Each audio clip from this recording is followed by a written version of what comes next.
Hello, Patch 2, Week 2, 2023, Patch Week Challenge.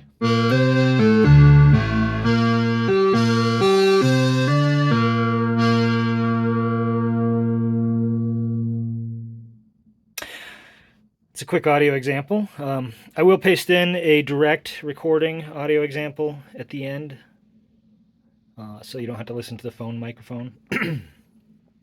So, this patch is an expansion on the patch that we built last week. We basically took that entire patch and added additional control to it, additional modulation to it, and also a little bit of thickness of the sound. So we'll start with that. Audio-wise, last week we had a single oscillator that went into a single filter into a VCA. Very classic, very basic signal chain. This week we added additional outputs from the same oscillator.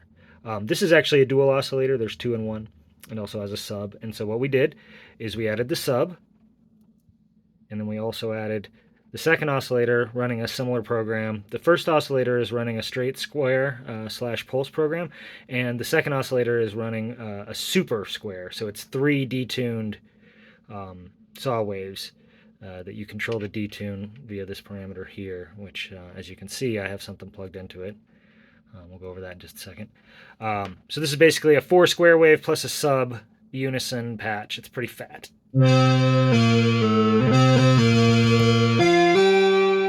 Okay, what else I did? I added a second envelope.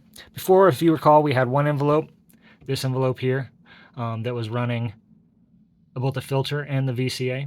And this week, this one is running just the VCA. We switched it to blue from yellow. Wait, nope, I'm sorry, running just the filter, my bad. The blue goes to the filter here, controls the filter. You can see we have another input on the filter. Ooh, what's that? We'll find out about that in a minute. And then the VCA is controlled by our yellow envelope, which in this case is this one from the Ornament and Crime here, using an ADSR envelope. You can ignore the right-hand side. That's actually a different program that we are not using at all. We are only using the left-hand side, just this ADSR. The trigger goes in here, output comes out of here, and it says... You can kind of hear, here watch, you can watch it go up and then slowly fade to its sustain point, and then there's the release. Up, slowly fade to sustain, there's the release. So there's the ADSR on screen. You can actually see it in that little bar up top. Okay, and then the envelope for this is a slow attack, very slow release, so, but no sustain. So if you hold the note, the filter will actually go pretty far down. See the filter close down there? Now you can hear it opening up, and that's what this orange one is about. So in addition to giving the filter its own envelope, a simple attack release envelope, a slow attack, slower decay, I also added this output from this chaotic modulator here. It's this bottom output is one of the higher voltage, so more intense modulators. I sent that to Kinks into the rectifier, full rectification. And what that does is when a wave goes, so there's a center line here and it goes up and over the center line, the positive line. So positive modulation, negative modulation, right? Positive modulation, negative modulation. So what it does is it takes all the negatives and flips them around to positives. Half rectification just cuts them off. Full rectification flips them around, turns the frown upside down. And so that gives us basically just kind of a nice burbling positive only modulation that I then feed into the CV2 input on the filter. So CV1, that's our full strength input, is going to, that actually controls the filter overall. This just kind of sits on top. As you can see, I have the attenuation turned down pretty low. It's like maybe 1/3 strength, if even that. And so that just adds that sort of movement on top of the filter. So you can kind of hear the filter come back up there. That's that modulator opening it back up after its envelope is done doing its thing. And that they just get added together. So, but this one, since it's fully rectified, can only open the filter. It can't close it. Okay. What else do we have going on here control-wise? We also have, just like last week, purple, the LFO, is controlling our pulse width, but last week I thought, oh, you know what? That's a little too intense. I'm going to turn that down a little bit.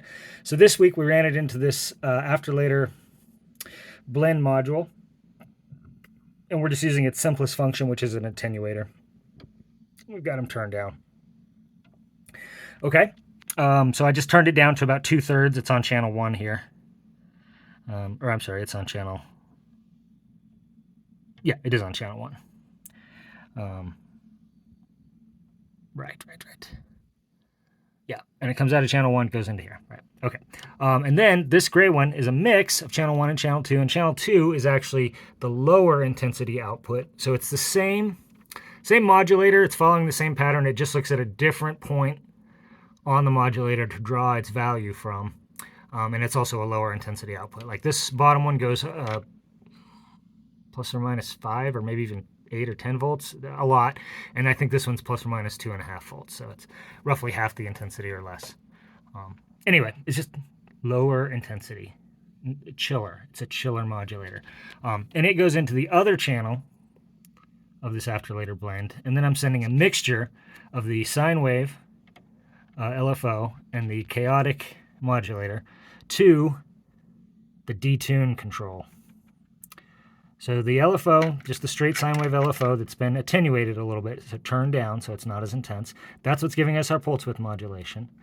And then the modulation on the detuning here is a mix of that sine wave and this sloth, which is also controlling, again, our filter. So these are all related inputs. And, I don't think it's something that you would ever consciously hear and be like, oh, yes, I can hear the relationship between these. But I feel like intuitively your brain understands, the musical part of your brain understands on some level that these modulations are all related, that they're all working together.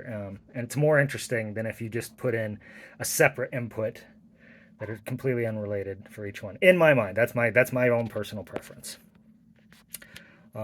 Yeah, so I feel like I kind of went fast, but I wrote a very detailed write-up of this. So if you like to read about these things, or if you feel like I went too fast through it, you can read about it and find out what's going on. Again, I'm controlling this with an off-screen keyboard. Next week, we're actually going to mix it up a little. We're going to control this with, rather than doing an on-screen keyboard, we will be adding some generative sequencing inside of the case to control the patch that way. That's one of the things that modular does that's pretty interesting that nothing else really does. So it's time to get into some of that. Okay, and now I'm going to fade this out with roughly 30 seconds of just playing. So if you want to stick around, and this will be the direct recording, so if you want to actually hear what the darn thing sounds like, you can stick around and listen to 30 seconds of that while I just sort of scroll around here. Thanks. See you in a week.